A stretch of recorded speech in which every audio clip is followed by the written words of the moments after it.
Hello nerds and nerdettes, and welcome back to the channel where once again we have a new video for you guys. After a much needed break after the holidays, I am back and we are in a new month and a new year. So today's video is going to be my top 10 most anticipated releases for the month of January 2025. Man, that feels weird to say.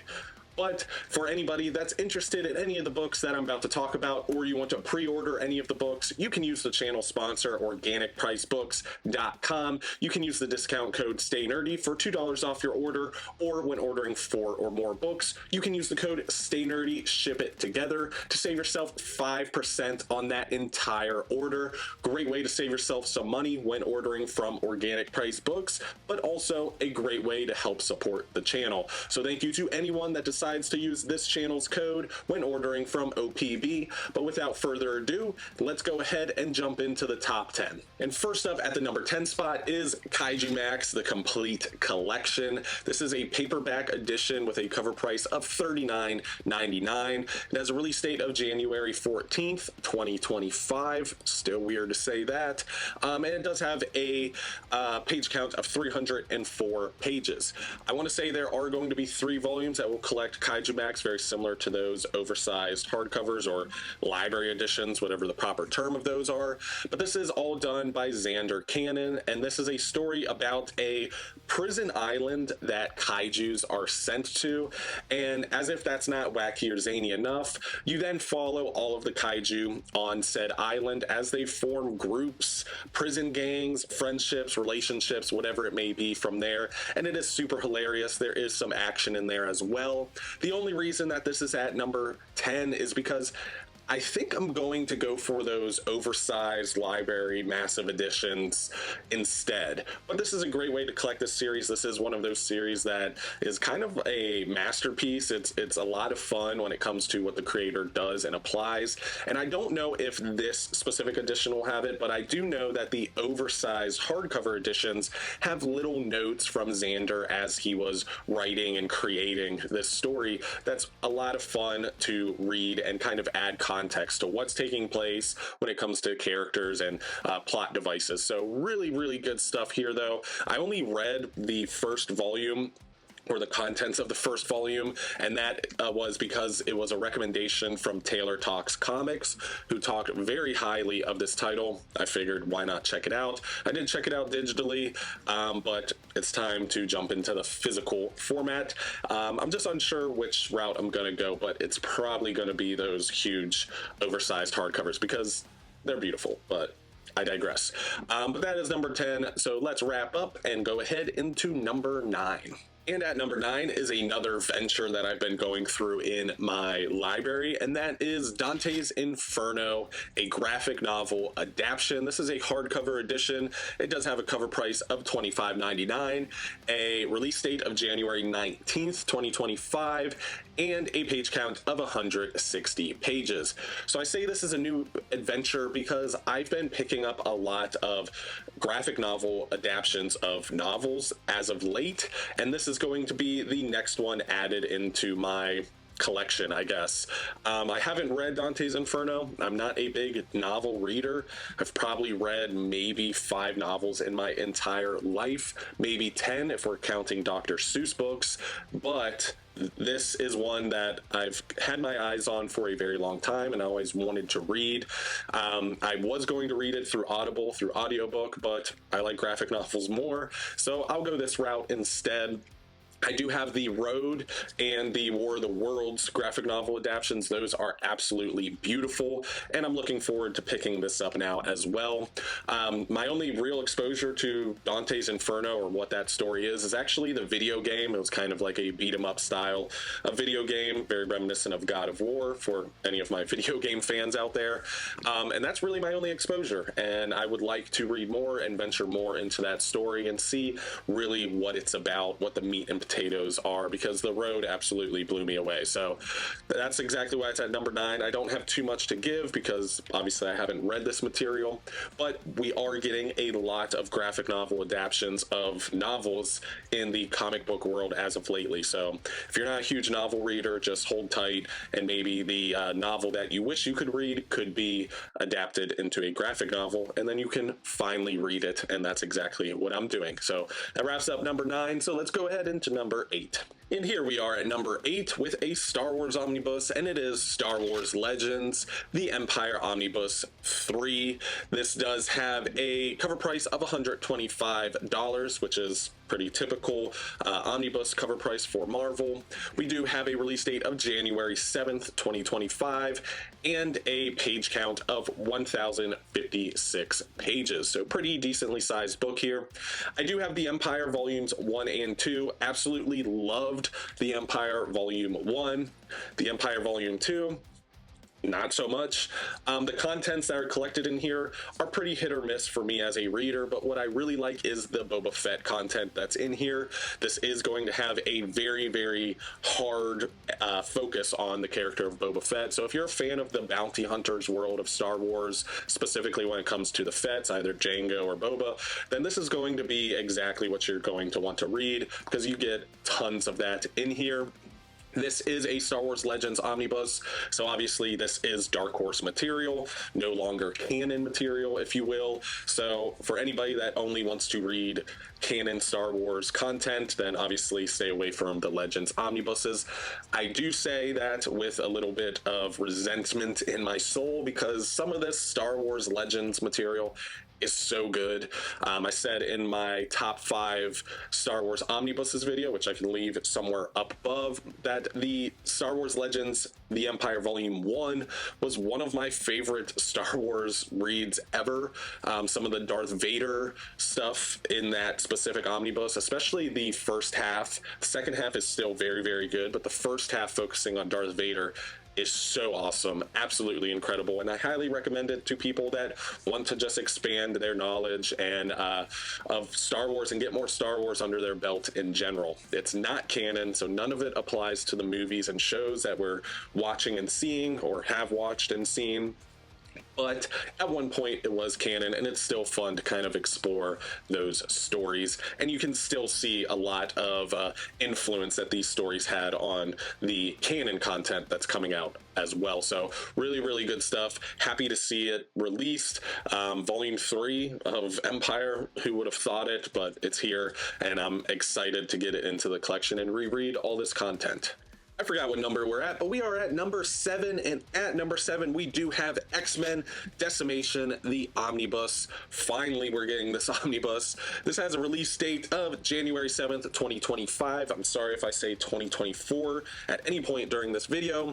It does have a cover price of $125 and a page count of 1,072 pages. A lot of these issues and stories are contributed by Brian Michael Bendis. This was the Bendis era at Marvel. This is where he was on top of the world and writing everything, at least it felt like it. But you do have a bunch of incredible illustrators in here, including Olivier Coipel, who is, I mean, needs no introduction at all. Absolutely incredible when it comes to art. This is going to be the X-Men title post Decimation, post House of M event. This is going to be where the mutant race is dwindled down to 198 mutants, and you get to see them as a minority of the world again, deal with a ton of prejudices, and them just struggling with the population control that they now have to handle. And it is incredible. Absolutely love this era of Marvel, or this era of X-Men rather. This era of Marvel as well is just top notch. Anything Bendis during the early 2000s, awesome stuff. But this is the X-Men title that was coming out when I was a kid. This is what I was reading off the stands. This is what I was picking up off the shelf and reading in single issues. So this is going to be near and dear to my heart to be collected in omnibus format and get to experience once again. But we are getting so many X-Men omnibuses, it is crazy. I think this month alone has like 3 that are releasing, but this should be one that's on your list, or at least on your radar. This is a great era of X-Men, one of my favorites. And I know a lot of people say, no, Claremont or Claremont Lee, but this is really, really good stuff. And I know Bendis has a little bit of a bad rep when it comes to X-Men, but this is great Bendis writing. This is incredible era of Marvel and a great era of X-Men in general. But that does wrap up number 7, so we can move forward to number 6. And coming up at number 6, we do have Marvel, The End, the Omnibus. Did not see this one coming, but it is 100% on my radar. We do have a release date of January 28th, so near the end of the month there. And then we do have a cover price of $125. Pretty typical for Marvel once again, but this is a pretty big book, sitting at 1,192 pages, so almost 1,200 pages here. This is going to be a culmination omnibus that's going to collect all of the Marvel titles that have to do with The End. Very similar to the Year One title over at DC, where they attach Year One and it has to do with the Year One of said superhero. Marvel did something kind of similar. I mean, both of them have done something similar probably multiple times at this point, but they did The End, where they did the Hulk The End, which is collected in Peter David Omnibus Volume 5, for those of you that have that. But we do have the Incredible Hulk The End, Marvel Universe The End, Wolverine, X-Men Book 1, Book 2, and Book 3. So you're getting a lot of content there. Fantastic Four, Iron Man, Captain America, Captain Marvel, Deadpool, Doctor Strange, Miles Morales, just to name pretty much all of them, because the only one I'm missing is Venom. All of those are The Ends, which follows the end of those characters, those teams at the end of the Marvel Universe. Keep tally of how many times I've said The End during this portion.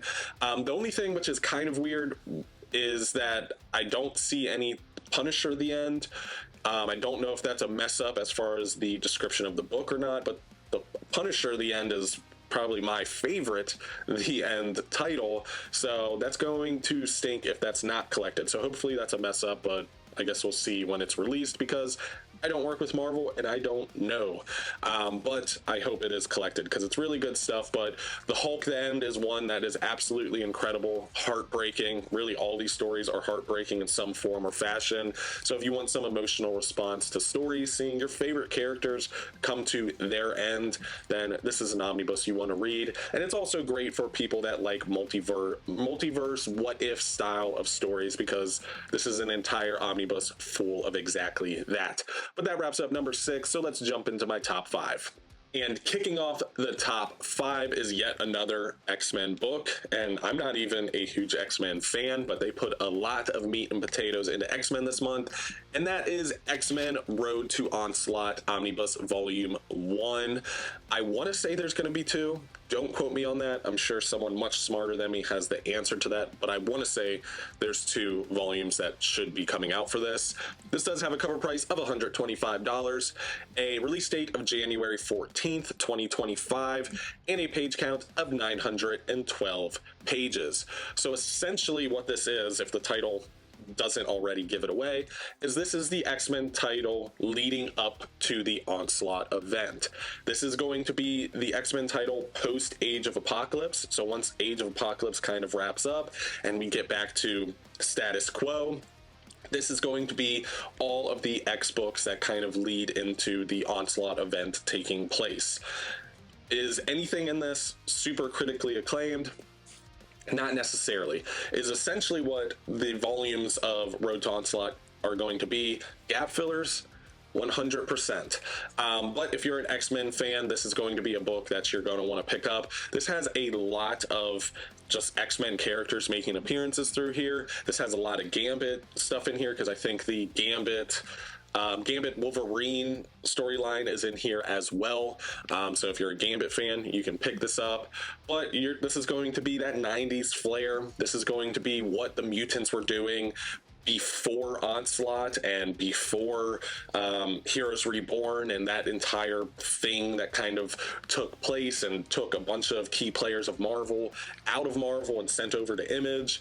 And obviously the X-Men kind of stayed around and kept kicking. But this is going to be the Road to Onslaught as if the title doesn't give it away enough. But I have to have something to talk about, and I like talking about comics, so I guess I'm just going to reiterate. But yeah, you do have some Sabretooth issues here. You have Uncanny X-Men, Adjectiveless X-Men. Yeah, the Wolverine and Gambit Victims 4-issue miniseries here. So a lot of really good stuff, as well as some Starjammer issues 1 through 4 as well. So I don't think that's been collected really anywhere else. I don't know if any Starjammers omnibus that's out.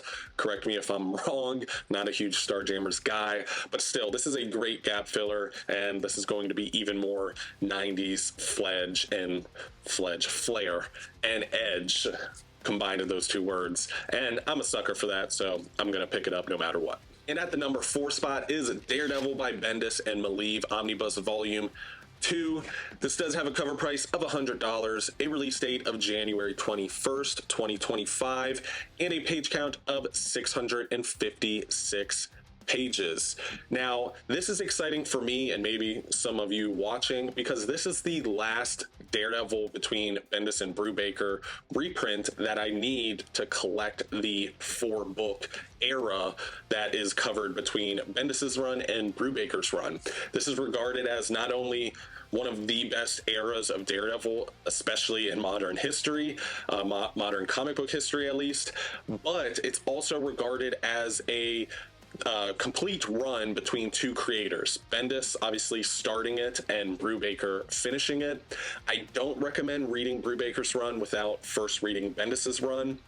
There's going to be a lot of key factors and key points kind of missing to add that much more context to the story that you're reading. Obviously, you can read Bendis Volume 1 and 2 without Brubaker. It does end on a little bit of a cliffhanger, but that's because Bendis was building up the climax to be a cliffhanger to then pass over to Brubaker, and he knew that he was passing it to Brubaker. He recommended Brubaker, and Brubaker obviously knocks it out of the park as well. Between the 4 omnibuses, it's one of my favorite Daredevil eras ever. It's full of grit, grime, and crime. That rhymes. Bars.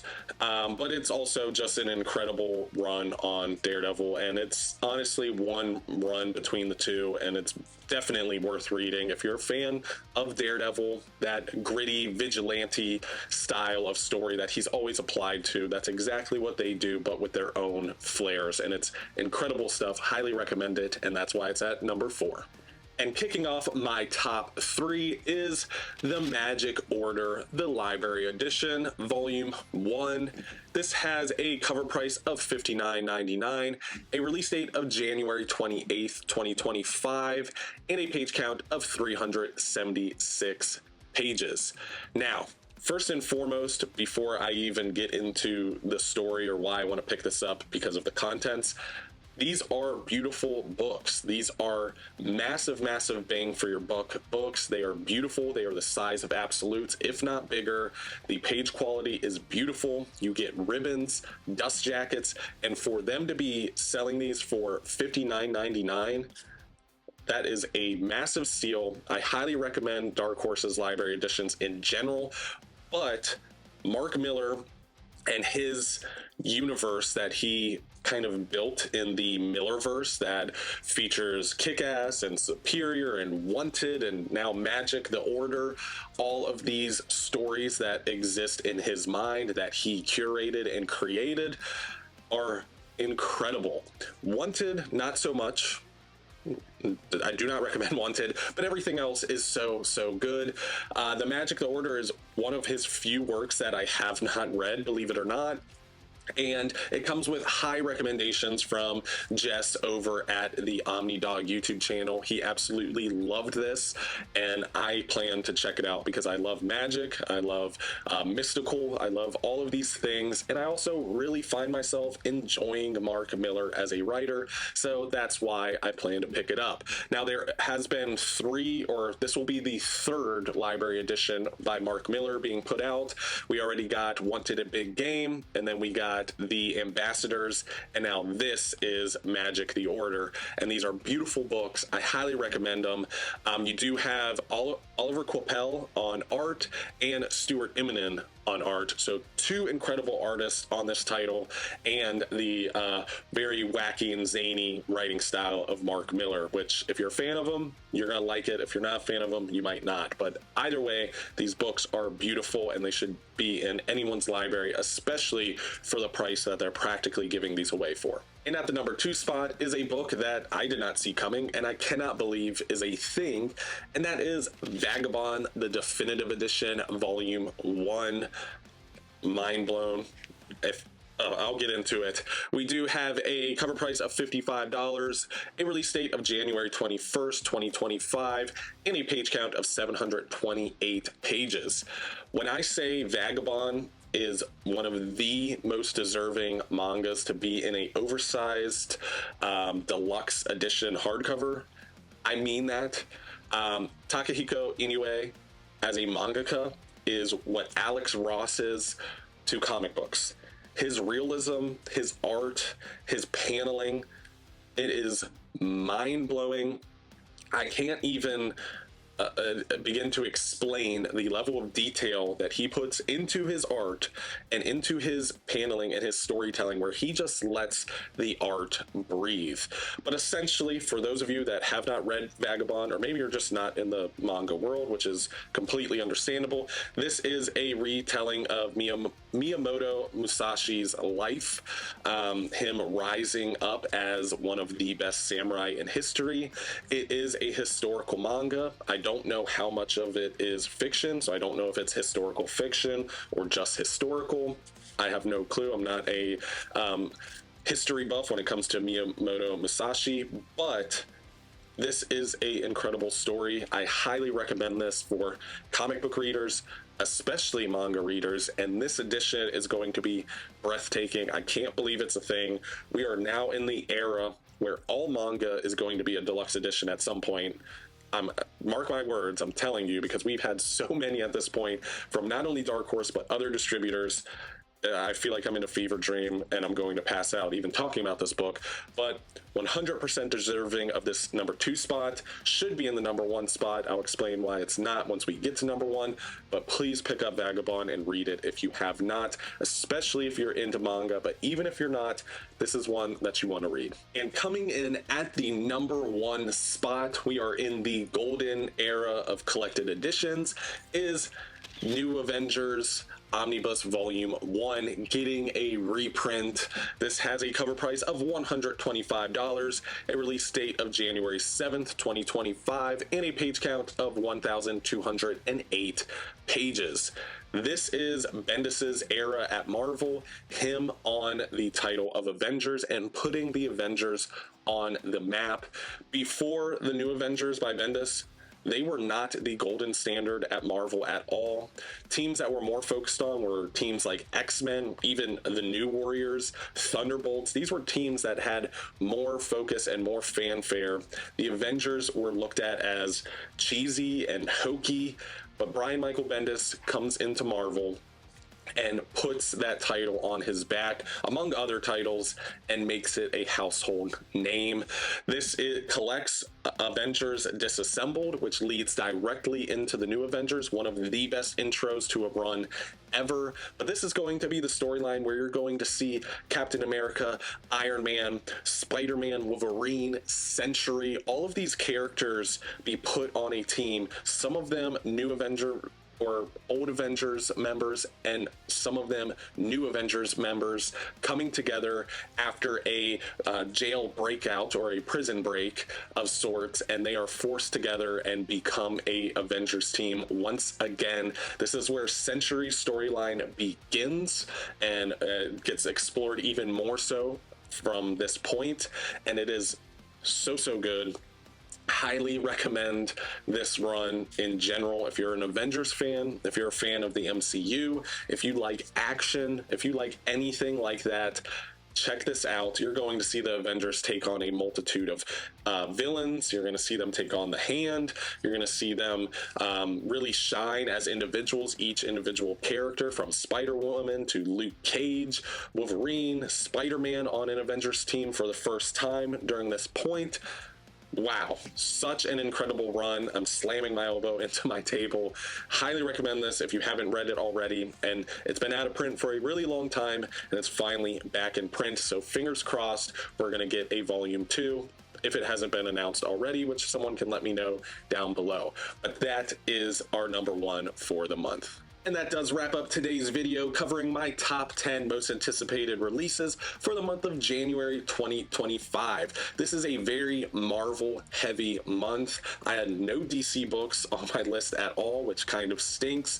But I'm excited to get a lot of these books. A lot of these books I've been waiting for a while, or I didn't think would ever be a thing, looking at you, Vagabond Definitive Edition. But here we are, the first month of 2025, and we are starting with a bang. Comment down below, let me know what are your top 3, top 5, top 10 most anticipated releases of this month. Put some books on my radar. And if you'd like to join the community, you can hit that subscribe button, hit that thumbs up icon, and ring that bell for notifications. But once again, I truly appreciate you guys watching and hearing me out, hearing me gush about comic books, and of course, as always, stay nerdy.